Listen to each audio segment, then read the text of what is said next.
Well, hey folks, it's your old pal King Waspinator. Welcome back to Total Party Skills.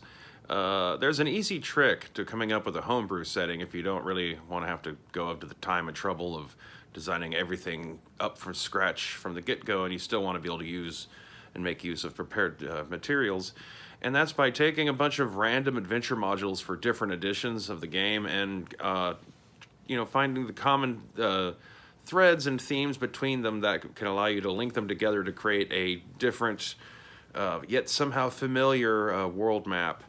And also at the same time a campaign structure with prepared adventures for the various levels as the characters progress. An example I have prepared with some of the stuff I have on my shelf is kind of like a desert voyage kind of campaign. You'll start off with the Lost City. It's a starting level adventure that'll take characters up through like levels maybe 5 or 6. The setup you'll want to use is that the characters are from like a desert kind of vaguely like Arabian Nights kind of setting, where the characters have been selected by the Sultan of Kaibar to go off and go find this like lost city of the gods kind of a thing to uncover the roots of these 4 pagan cults, especially the cult of Zargon. Specifically, you want to loop them in where they're either sent to go take something from Zargon or kill Zargon or whatever. It could be some prophecy where if you follow this moon on this one month, this one year, it'll lead you to the temple in the desert. You'll be able to find and finally strike Zargon. Maybe the Sultan can give them some special magic item just to kind of give them a bit of an edge to help them get all the way down to the bottom of the dungeon. The Lost City is like a really cool starting adventure, and that's the thing is like the Sultan stuff is all kind of backstory. It's the stuff you tell them during character creation, during your session 0. The actual adventure starts off with them they've reached the temple. They'll relearn the lands they've traveled over to get here as they adventure to get back to Kaibar, but that way you're not being too redundant. But it's like somewhere off in the deserts to the east of Kaibar is the Lost City.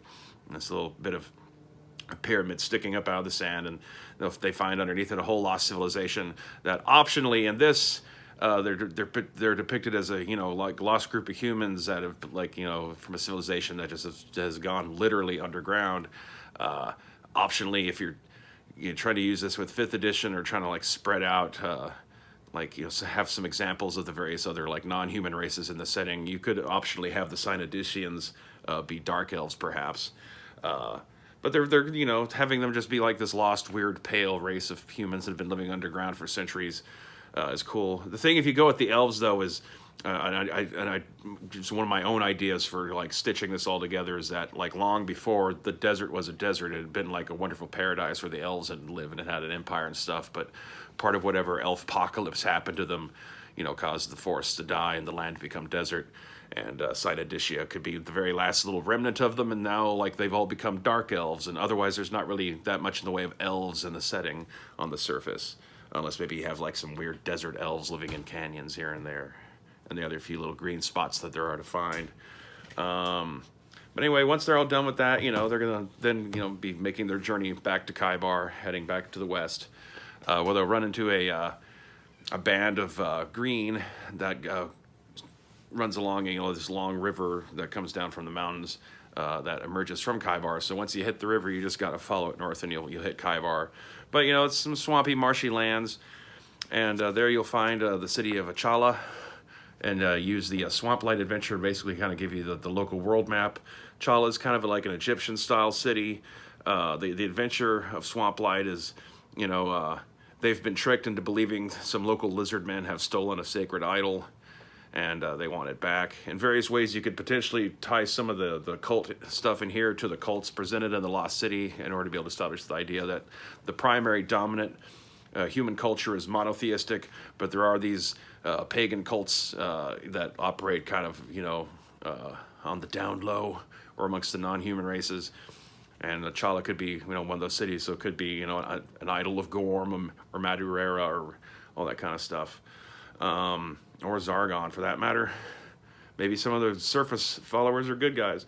The thing I might think would be a bit more interesting to adapt it for 5th edition purposes is have the inhabitants of the city of Chala be lizard men, and have the people living out in the swamp that have been accused of stealing their idol be tabaxi. Like, the Tabaxi are presented as a player character race, but there's like, unless you dig into some obscure Forgotten Realms stuff, there's really not a whole lot of like information or presentation of them to actually like dwell in any of these settings, you know, that have been put out by Wizards of the Coast, at least not that I've seen. And that's a way that you could like do that. So like I said, like take the Lizardmen and repurpose them as the people of the city of Chala, and then replace the Lizardmen and the adventure with Tabaxi, and then still have it be like Rakshasa that are still actually behind the whole thing, just trying to stir up trouble so they can get the swamp to themselves, or maybe gain access and control of something else. But anyway, that's for like level 5 up characters. That would get them up close to 10th level, because after they're able to get past all that and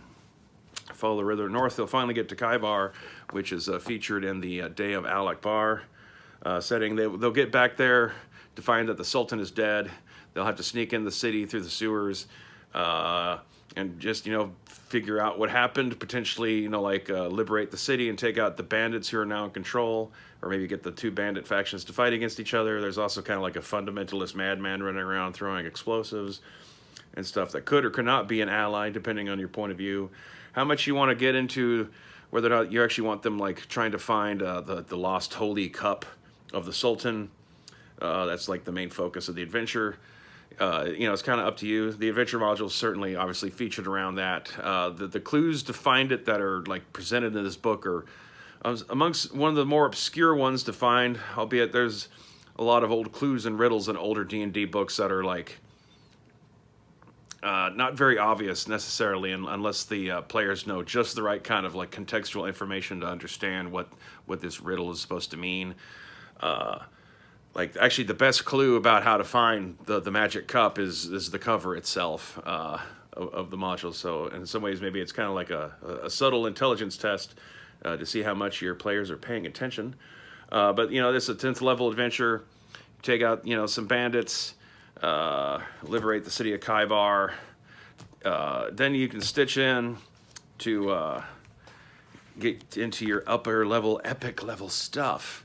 You'll find out that the bandits are in control of the master from the 2-part BX adventure set, Master of the Desert Nomads and Temple of Death, where then the characters will get to like maybe join up with some military groups that are trying to fight back against the master and his bandit forces, and then head the other direction west beyond Kaibar across the deserts to find the lands controlled as described by Temple of Death. That way you can kind of like take some stuff from a couple different editions of D&D that aren't really supposed to be set in the same game world, and you know, just by taking the maps and just kind of figuring out how you want to, you know, jigsaw them together. It kind of in itself will kind of create a new world map, take notes of all the stuff that's mentioned in the modules in terms of like what gods are mentioned specifically, what different races are mentioned specifically, to figure out, you know, just the general like what are the cults of this game world that you're cobbling together, what are the races to be found, all that kind of stuff. You can do it with all sorts of different kind of themes. This is just like an example of just like a desert kind of campaign, where in the process you have like, you know, a setting painted out where you have Kaibar around like a small little mountain range with a major river that cuts down and bisects this 2 large halves of a massive desert that used to be a garden paradise, all just out of mixing a couple of modules together. So anyway, it's really about all there is to it. You can do all sorts of things with all sorts of different modules. I might piece together another one again if there's any good feedback or views on this video. Who knows? As always on the search for delicious content to bring to you, the viewer. Stay waspinated.